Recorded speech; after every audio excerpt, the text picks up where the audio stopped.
Bonjour tout le monde, bienvenue à ce 3e épisode de la chaîne Z6PO. Vos animateurs, Marc-André Larocque, Jean-Laurier Lafrance. Alors aujourd'hui, le sujet, c'est les indirects. Alors tout d'abord, les indirects, on va en parler sur 3 émissions cette fois-ci, plus court pour la chaîne YouTube pour que ça prenne un peu moins de temps à visionner. Certains commentaires qu'on a eu des auditeurs, donc plus petite capsule divisée en 3, mais avec le même sujet. Mais on veut quand même garder, pour l'audio, on veut garder des longs épisodes de 45 minutes, parce que c'est quand même un podcast, donc on se gêne pas. Mais visuellement, on se dit que ça va peut-être être mieux d'avoir des petites capsules YouTube plus courtes. Donc, on commence ça avec les dégâts indirects. Donc, Jean-Laurier, peux-tu nous expliquer ça, ce que c'est que des dommages indirects? Ben, comme vous avez vu dans nos 2 premiers épisodes, on a parlé pas mal des dégâts à distance, qui est le petit pistolet sur les dés, les dégâts de corps à corps, qui sont les 2 épées. Il y a un 3e sorte de dégâts qui est possible à faire, c'est les dégâts indirects. Sur le dé, une petite bombe. C'est un dégât qui ne permet pas de décider sur quel personnage on va faire les dégâts. Donc, qui décide? C'est l'adversaire. Donc, si tu me fais du dommage, c'est moi qui décide sur quel personnage je place le dégât. Exactement. Ce qui enlève quand même assez d'options du côté, justement, de décision de mon côté. Quel personnage je veux tuer en premier? Quel personnage a le plus d'armes et le plus dangereux? Ça m'enlève ces options-là. Donc, la stratégie la plus adéquate, ce serait de diviser tes dommages sur tes 2 personnages pour qu'ils durent, tes étirent le plus longtemps possible. Exactement. Définitivement, pour garder les personnages le plus de dés sur le jeu, le plus d'upgrades, le plus de dés de caractère. Donc, c'est ça le plan. Pas perdre un de nos personnages. Mais j'imagine que pour la personne qui joue et qui fait du dommage indirect, pour lui, c'est extrêmement long. Essayer de détruire son adversaire, je l'ai détruit presque à la fin ou au même moment. Exactement. Il y a définitivement des cartes qui peuvent aider à faire des petites surprises à travers tout ça. Je pense justement à ce qu'on a parlé au premier épisode, Boss, qui est Relentless Pursuit, des affaires qui permettent à la fin d'amener un dégât à un autre personnage. Peut-être que ça peut aider. Mais c'est vrai que faut avoir, selon moi, un maudit bon deck indirect pour facilement détruire notre adversaire. Mais toi, Jean-Laurier, est-ce que tu joues souvent des decks basés sur du indirect? J'ai jamais personnellement joué de deck vraiment basé sur les dégâts indirects. J'ai peut-être joué quelques armes, quelques supports qui ont du indirect, mais c'est pas quelque chose sur quoi je me concentre, justement, comme je te dis, parce que ça t'enlève beaucoup d'options du côté du choix d'où vont les dégâts. Moi non plus, je te dirais que j'ai rarement joué du indirect. J'ai déjà essayé, comme je l'ai déjà mentionné dans les précédents épisodes, mon deck B1, mes droïdes qui en font, mais j'ai pas été jusqu'au fond, probablement, de ce que je pourrais faire ou accomplir avec un deck de dommages indirects. Mais est-ce que tu as déjà joué contre des decks de dommages indirects? C'est quoi ton impression par rapport à ça? Est-ce que tu as réussi à bien contrôler le jeu? Pour être honnête, j'ai même joué contre, j'en ai vu très rarement. Et je trouve, oui, que ça aide beaucoup à contrôler le jeu, parce que c'est quand même un jeu... le but est quand même d'avoir un contrôle sur le jeu, d'avoir toujours un move d'avance sur notre adversaire, si je peux me permettre l'anglicisme. Une manœuvre. Une manœuvre, exactement. Pourquoi j'aime beaucoup jouer les cartes ambush, les cartes embuscade. J'aime avoir l'avance sur l'adversaire. Et le fait de jouer contre quelqu'un qui joue avec beaucoup de dégâts indirects te donne une autre longueur d'avance sur la décision exactement de où s'en vont les dégâts, qui reste en vie, qui meurt.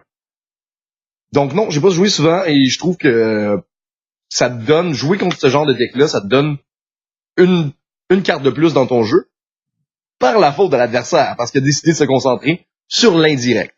Ce que j'aime aussi de l'indirect, personnellement, c'est en tant que peut-être de joueur qui l'utilise, c'est que peu de monde l'utilise, peu de monde l'apprivoise. Donc, la majorité des cartes utilisées pour des decks construits pour de l'indirect sont méconnues de ses adversaires ou mitigées de ses adversaires. On sous-estime un peu leur efficacité parfois, puis on se fait surprendre avec des cartes qui vont changer la donne, puis qui reprennent le contrôle à celui qui donne de l'indirect pour finalement détruire son adversaire. Ça, on va voir ça sans plus tarder dans notre événement, dans notre moment de notre épisode d'aujourd'hui, qui est les upgrades et les événements qu'on peut utiliser pour embuscade, pour indirect. Excellent. Et le puissant Jabba demande pourquoi il devrait donner 50 000. Hey, Yoto. Parce qu'il a un détonateur thermal.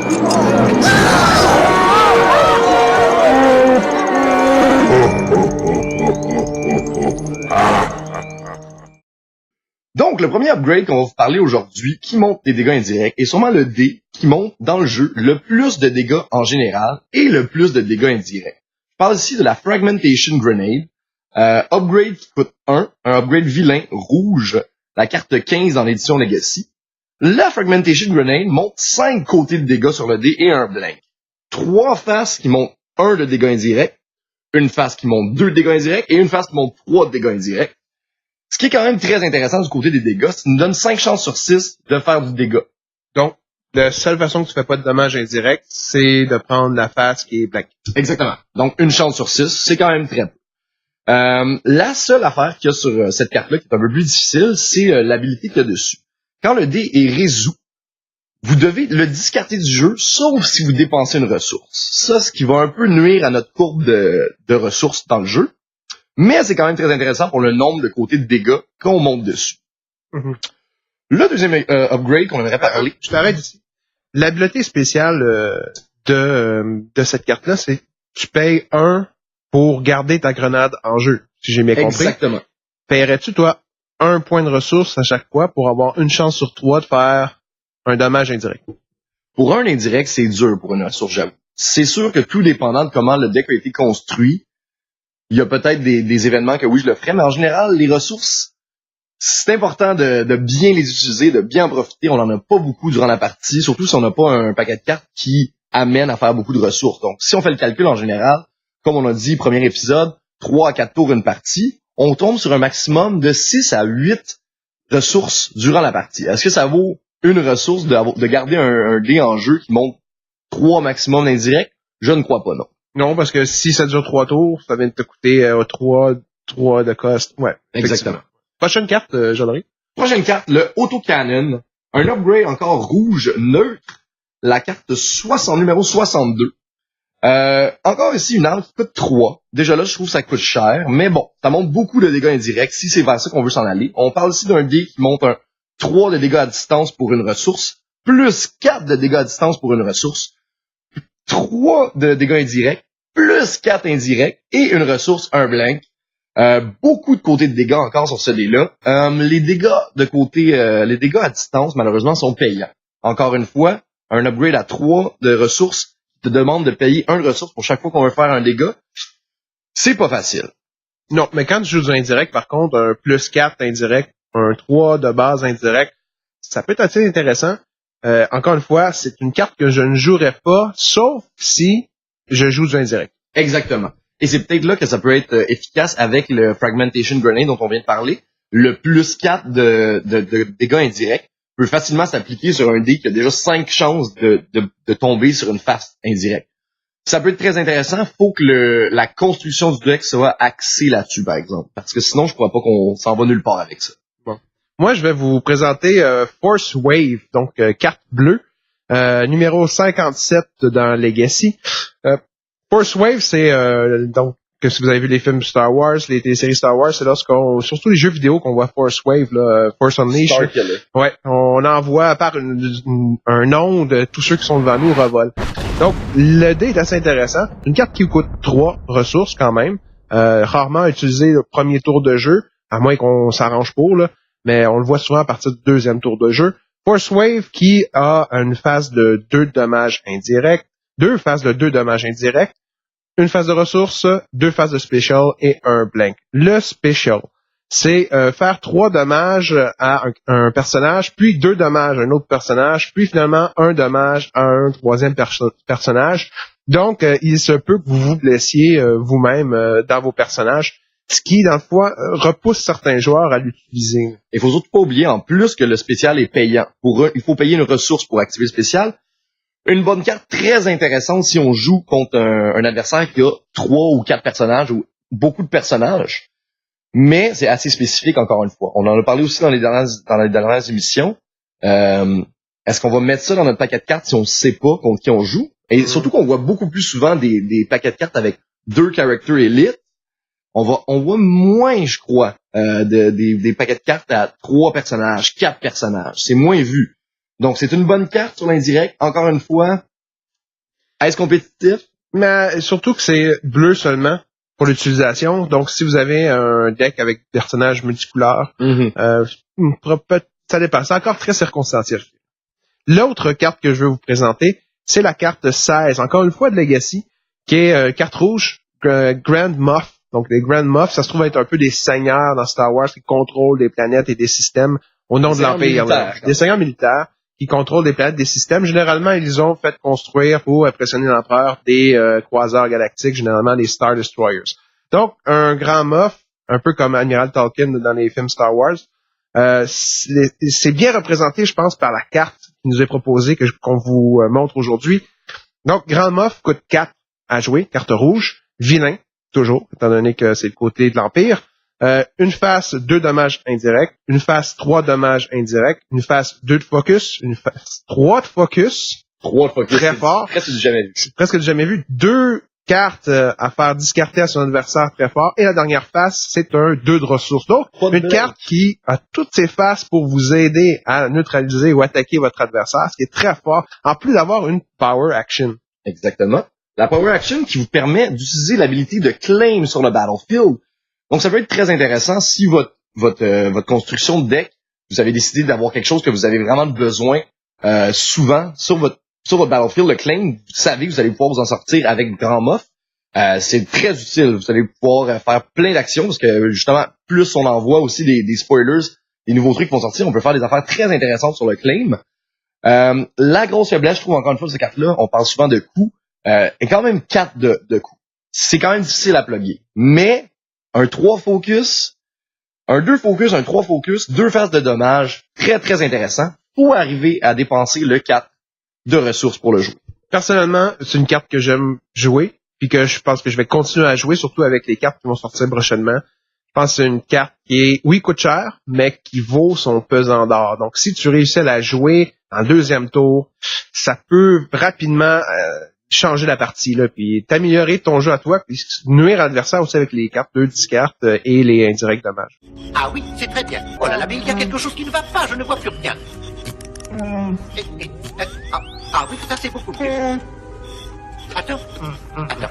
Oh Seigneur, mais qu'est-ce que tu as fait? Je suis monté à l'envers. Stupide gros tas de peluche. Il n'y a qu'un nid à poussière comme toi pour être assez bête. Après les upgrades, on s'est rendu compte qu'il y avait très peu d'upgrades qui montaient quand même des dégâts indirects. On s'est dit qu'on allait passer à autre chose, on allait passer aux événements. Puis on s'est rendu compte qu'il y en avait encore moins que les événements montrant des dégâts indirects parce qu'il n'y a pas de dés dans les événements. Donc, il y a des actions qu'on peut faire pour amener des choses du côté indirect.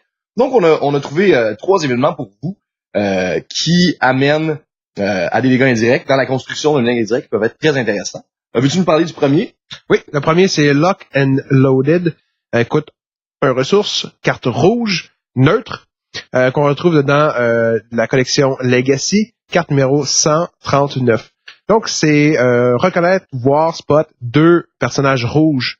Un personnage rouge que vous avez pour tourner 2 des faces montrant du dommage indirect, peu importe la quantité de dommage. Donc, ça peut aller chercher des faces avec du 3, du 4, du 5, même du 6 qu'on va voir dans une prochaine capsule qu'on peut retrouver dans les véhicules. Donc, intéressant à jouer à ce niveau-là. Carte qui coûte seulement 1, donc moi, une carte que j'apprécie beaucoup. Oui, personnellement, une autre carte que j'ai trouvée extrêmement intéressante en event pour les indirects, surtout à cause de son coût. On parle d'une carte ici qui a un coût de 0 ressources, un événement rouge neutre qui s'appelle Target Intel, la carte 144 de l'édition Legacy. Une carte ici qu'on permet de résoudre un de vos dés, montrant du dégât indirect, comme s'il y avait du dégât à distance. Encore une fois, comme on vient de dire, avec les supports dont on va parler dans la prochaine capsule, ça peut être très, très intéressant parce qu'on a des supports qui montrent des dégâts 6 indirects. Donc, imaginez tourner ça pour 0 de coût, tourner ce 6 indirect-là en un 6 à distance. Et donc, la moitié de vie des personnages avec le plus de vie presque. Déjà là, donc d'un coup, on fait 6 de dégâts pour 0 de coût, ça peut être très, très intéressant. Et un troisième événement qu'on a trouvé, moi et Marc, que Marc a déjà joué, surtout dans son deck P1. Je suis sûr que tu peux nous en parler. Oui, c'est Strength and Number. Strength and Number qui est une carte rouge, neutre. Donc, peut-être utilisée éventuellement aussi avec des Gungans. Qui sait? Et qui coûte 2 de ressources, carte rouge toujours. Vous faites du dommage indirect par rapport au nombre de personnages que vous avez activé, qui est exhaust, donc activé.